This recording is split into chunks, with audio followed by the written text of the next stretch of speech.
Saya punya kakak, dia bisa tahu kejadian di hari depan tanpa belajar, seperti melihat kilasan film. Bagaimana cara kakak saya hilangkan hal tersebut? Karena itu mengganggu kehidupannya. Ini harus ditanya, kak. Ini tentu bagian dari gangguan syaitan. Gangguan syaitan. Dia harus ruqyah. Harus ruqyah. Dan saya sudah bilang tadi, ruqyah, beli bukunya, judulnya Doa-Doa Ruqyah. Terbitan Pustaka Ibnu Umar, 10.000 rupiah harganya. Beli. Semua teman-teman harus punya. Tuh kantongin, baca.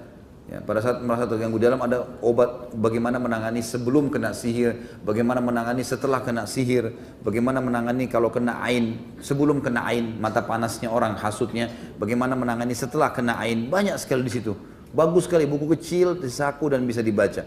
Maka baca itu. Saya sarankan kepada kakak antum ini, kakak anda ini baca. Baca doa ruqyah itu sebelum tidur dibaca, minta kepada Allah SWT agar disembuhkan. Ini gangguan syaitan ini. Harusnya dihilangkan ya. Dan perlu ditanya, kakak ini dia selama ini pernah lakukan sesuatu enggak? Seperti misalnya dia pernah kayak tadi mandi, atau dia pernah berguru dengan seseorang, tenaga dalam lah, ditanamkan sesuatu kah? Ini harus dia harus ungkap kalau memang itu iya, dia harus taubat dan dia harus musnahkan. Semua cairan-cairan yang disimpan, buang, alirkan di air, gitu kan?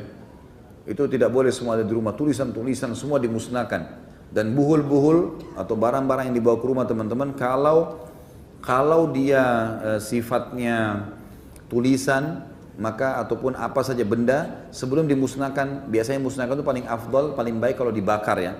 Kalau cairan dialirkan, itu dibacakan surah Al-Falaq sama An-Nas, kemudian ditiupkan, lalu kemudian dengan niat membatalkan sihir itu, lalu kemudian dimusnahkan. Allah alam, itu yang saya tahu.